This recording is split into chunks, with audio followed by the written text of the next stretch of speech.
자, 18번 문제를 같이 봅시다. 일단은 구하고자 하는 것부터 먼저 보자면 50번째 항을 물어보고 있어요. 그죠? 조금 애매합니다. 그러니까 50이라는 숫자가 너무 작지도 너무 크지도 않아요. 그죠? 하지만 50번째 항을 직접 찾기에는 좀 무리가 있습니다. 그죠?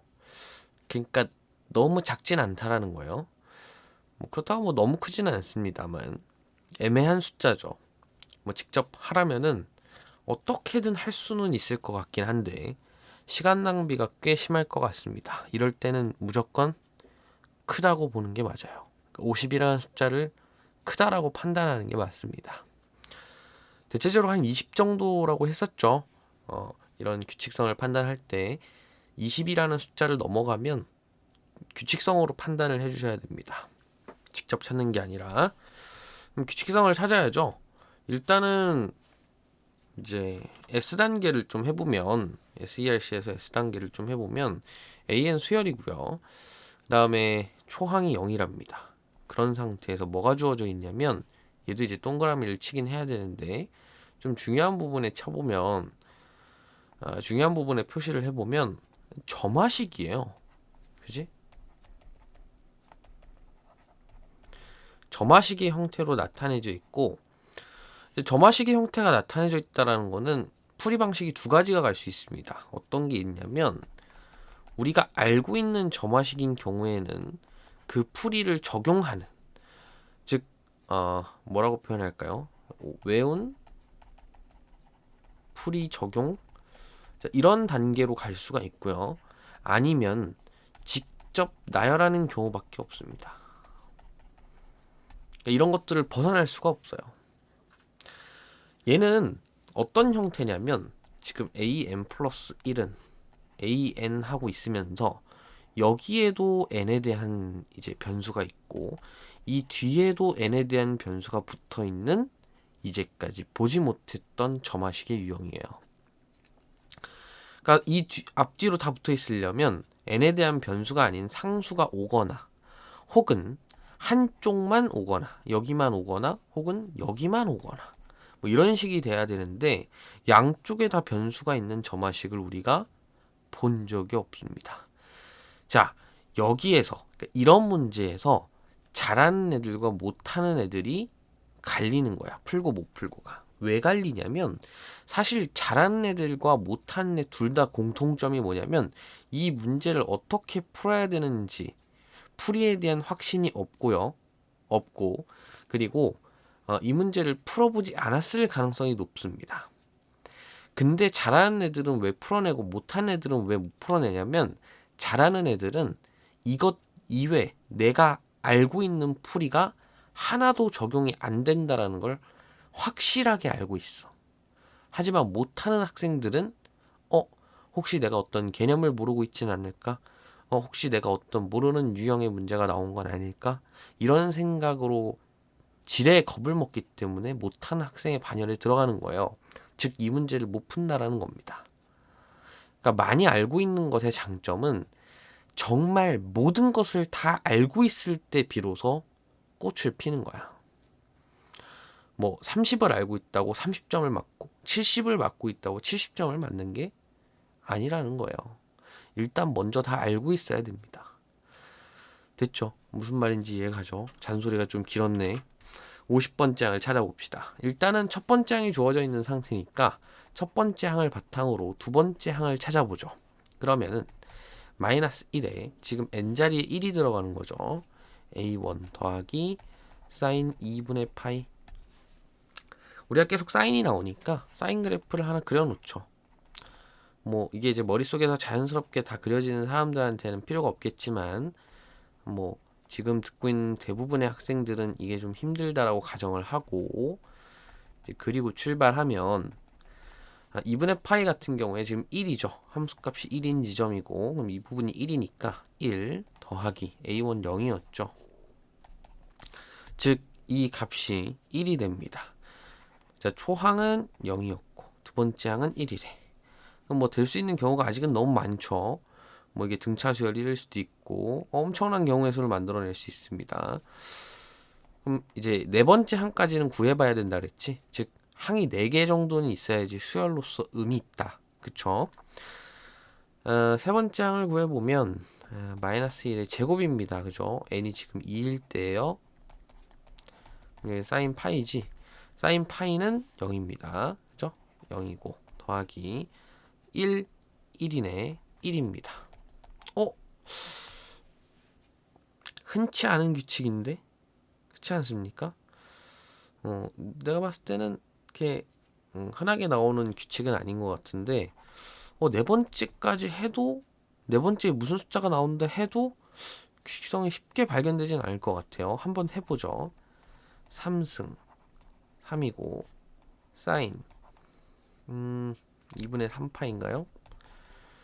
그러면 2분의 3파이는 마이너스 1이죠. 마이너스 1 더하기 얘는 마이너스를 달고 있는 상태고 마이너스가 붙으니까 마이너스 2? 어허 이거 걷잡을 수가 없는데 그죠? 뭐 좀 이상한데? 자 쭉 가봅시다. 우리가 이런 주기나 혹은 뭐 규칙성을 찾는 데까지 최대로 찾아봐야 되는 개수가 8개예요. 수능에서도 8개, 그러니까 8개의 항이 규칙성을 서로 가지고 있는 이렇게 군을 나눠서 8개씩 군을 나누고 있는 이런 문제들을 자주 뭐 옛날엔 굉장히 자주 출제를 했단 말이죠. 그래서 꼭 8개까지는 찾아봐야 돼요. 근데 만약 8개까지도 찾았는데 규칙성이 잘 안 보인다. 그럼 문제풀이 방향이 잘못됐을 수 있습니다. 자, 빠르게 가보죠, 이제. 사인 2파이죠. 사인 2파이도 0이죠. 사인 2파이 0이고, 네 번째 항 같은 경우에 마이너스 2고, 이거 마이너스 1의 4승이면 1이니까, 얘도 마이너스입니다.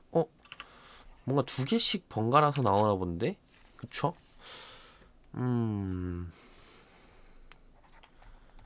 8까지는 해보자 했으니까 8까지는 해봅시다. 5 더하기 사인 2분의 5파이 2분의 5파이면은 그냥 2분의 파이로 봅시다. 2분의 파이로 보면 아까 1이었지.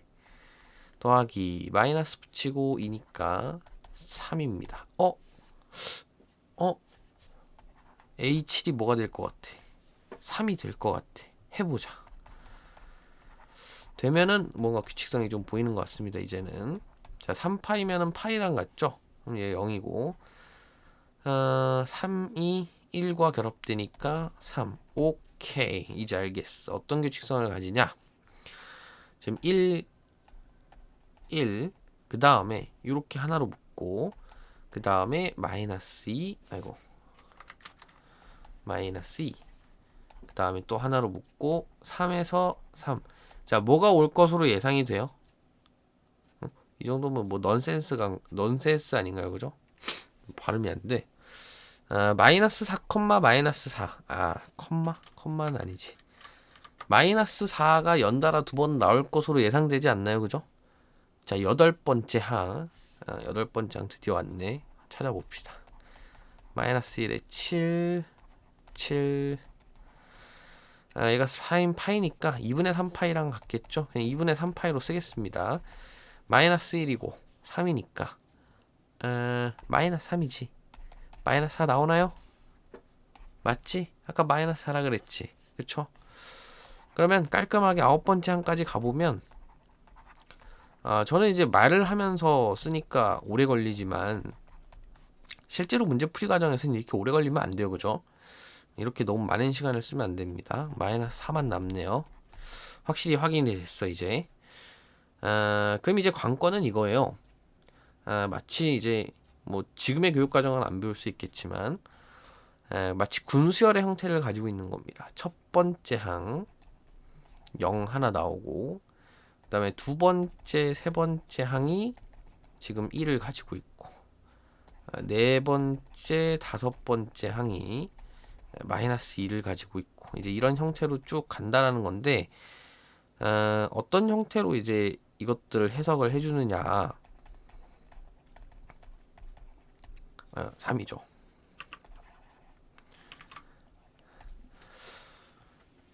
를 본다라면은 지금 이제 시작이 다 짝수란 말이죠. 근데 얘 같은 경우에 2 곱하기 1로 시작하는 짝수고 얘는 2 곱하기 2로 시작하는 짝수고 얘는 2 곱하기 3으로 시작하는 짝수란 말이지. 즉 이 뒤에 이 숫자가 홀수일 경우에는 플러스고 짝수일 경우에는 마이너스입니다. 이게 이 문제를 꼭 이렇게 풀어야 된다는 건 절대 아니에요. 절대 아닙니다. 단언코 아니에요. 절대. 그냥 내가 지금 생각해보니까 그런 것 같아서 이렇게 푸는 거야. 크게 뭐 문제풀이 의도와도 벗어나진 않는 것 같습니다. 물론 이 문제를 지금 이렇게까지 규칙을 차려놓고 풀 수 있는 방법은 정말 수천 가지, 수만 가지일 거예요. 그냥 말로 수천 가지, 수만 가지가 아니라 실제로 수천 가지, 수만 가지 나올 거야. 근데 이제 내가 이렇게 푼다 라는 것을 굳이 보여주는 이유는 이게 정답이라서 보여주는 게 아니고요. 뭐 자기만의 스타일을 가지되 어쨌든 논리적으로 정확하면 되는 거예요. 한 4개 정도 해보고 이 정도면은 완벽한데? 싶으면은 이제 그렇게 가는 겁니다. 소신 있게. 그래서 나는 짝수면은 마이너스가 붙네. 홀수면은 플러스네. 그리고 게다가 또 어떤 이점까지 있냐면 이 숫자가 그대로 이 숫자가 돼버려요. 그치? 숫자만 봤을 때. 자, 그럼 과연 50번은 어디에 위치하냐는 건데 50번 짝수니까 이 앞에 위치하겠죠. 뭐 앞뒤는 상관없으니까 값이. 얘는 2 곱하기 25야. 그렇다는 얘기는 여기가 지금 홀수죠. 그치? 홀수인 상태에서는 그대로 오죠. 그러니까 플러스지, 플러스. 그래서 50번, 51번 같은 경우에는 플러스 25라는 숫자를 가지게 되겠다. 이런 판단을 해줄 수 있다라는 겁니다. 됐죠? 자, 뭐 설명을 하면서 그리고 좀 부가적인 설명까지 SERC 과정까지 좀 아무래도 보여주다 보니까 좀 풀이 자체가 지루해진 감이 있긴 한데 좀 길어졌죠. 근데 뭐 시험장에서는 이렇게 길게 시간을 써서 풀진 않습니다. 절대. 이런 지금 이제 일일이 말하면서 갔던 과정들이 다 그냥 머릿속에서 몇 초 안에 다 이루어져야 되는 것들이고 이런 계산 과정 같은 경우도 이렇게 시간을 질질 끌면서 이런 그래프를 그려가면서까지 문제를 풀다 보면 이제 뒷부분에서 어려운 문제를 풀 때 시간 배분에 엄청난 어려움을 겪을 거예요. 됐죠? 뭐 요 정도 얘기면 된 것 같습니다. 그래서 CRC를 좀 마지막으로 정리를 해보면은 초항 주어져 있고 이제 점화식의 형태가 주어져 있다는 거, 뭐 이건 당연한 얘기고요. 그다음에 이제 구하고자 하는 것이 50번째 항이라는 거. 이 두 가지를 가지고 이제 50번째 항을 찾아내는 건데 이 50번째 항을 과연 일반항을 구하는 과정을 거친 다음에 이제 구해내게 되냐? 이건 아니었다라는 거지. 그쵸? 왜? 50이 너무 큰 수라서? 아니지. 50이 너무 큰 수니까 되려 일반항을 구해서 푸는 방식을 고려했었어야죠. 만약 그런 논리라면. 근데 그럼에도 불구하고 일반항을 찾지 않은 이유가 뭐야? 못 풀어서야. 우리가 점화식 외움풀이 적용이 안 되기 때문에 일로 가는 거라고. 그쵸? 직접 나열해서, 그러니까 직접 나열이 중요한 게 아니라 직접 나열해서 규칙성을 발견하고자 하는 거죠. 사실 뭐 이 외움풀이 적용에서도 직접 나열하는 경우들은 있지. 그죠? 뭐 축차대입법 써서 이제 소거해야 되는 부분들. 그런 측면에서 봤을 때 나열이라는 표현보다는 규칙성을 찾는 요 과정을 해줬다라는 거고, 뭐 해주면은 뭐 금세 눈에 보이지 않습니까? 근데 이제 이런 걸 또 좀 힘들어하는 학생들이 있어요. 선생님 이거 규칙을 어떻게 세워야 될지 모르겠어요. 이런 규칙을 세우는데 법칙은 없나요? 뭐 외워야 될 건 없나요? 미안합니다. 그런 거는 없어요. 많이 연습을 해보시면서 규칙성을 발견하는데 연습을 많이 해보시고 많이 해보시면서 늘리는 수밖에 없고 당부드리고 싶은 거는 자신만의 스타일을 찾아야 되는 건 맞지만 남들이 어떻게 하는지를 꼭 잘 봐주세요. 지금 내가 어떻게 하는지도 꼭 잘 봐두고 그러면서 저런 방식으로 사용하는구나 이런 것들을 좀 얻어가시길 바랍니다. 됐죠? 너무 길어졌다. 해서 여기까지 하겠습니다.